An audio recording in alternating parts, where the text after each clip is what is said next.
Gubernur Riau Abdul Wahid terjaring OTT KPK pada Senin kemarin. Abdul Wahid memperpanjang daftar Gubernur Riau yang tersandung dalam kasus dugaan korupsi.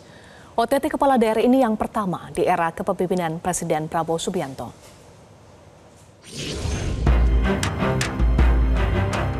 Komisi Pemberantasan Korupsi kembali menggelar OTT. Kali ini dilakukan di Provinsi Riau pada Senin 3 November 2025.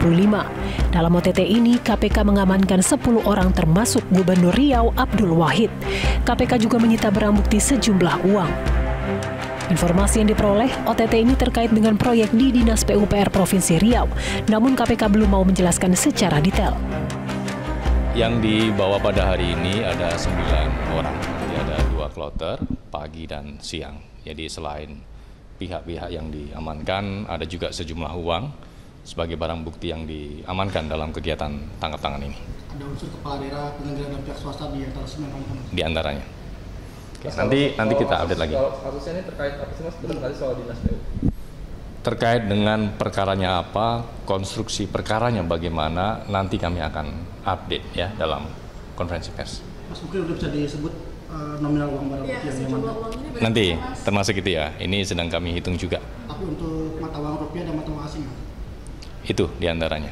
Mata uang asing dan mata uang asing? Dolar, Singapura, Amerika? Nanti, detailnya nanti ya. Oke. Penangkapan ini menambah daftar kepala daerah Riau yang terjerat kasus korupsi. Abdul Wahid menjadi Gubernur Riau keempat yang berurusan dengan KPK.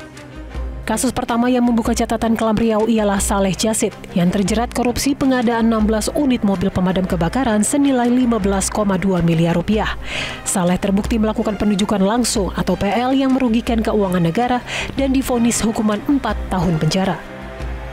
Kedua, Rusli Zainal yang menjabat 2 periode terjerat 2 kasus besar, yakni suap proyek pembangunan venue PON 18 Riau 2012 dan korupsi izin usaha pemanfaatan hutan. Rusli Zainal divonis 14 tahun penjara, kemudian dikurangi menjadi 10 tahun setelah peninjauan kembali.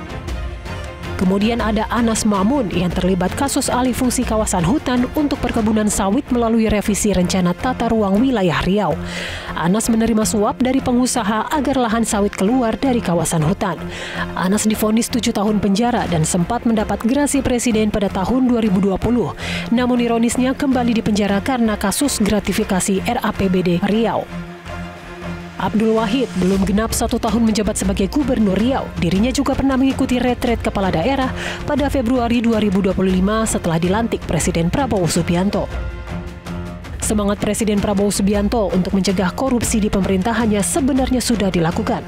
Salah satunya dengan kegiatan retret atau pertemuan intensif yang menekankan pentingnya pencegahan korupsi serta pembenahan tata kelola pemerintah.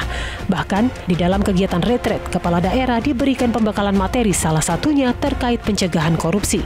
Tentu semangat yang dibangun Presiden ialah untuk mencegah terjadinya korupsi yang dilakukan kepala daerah.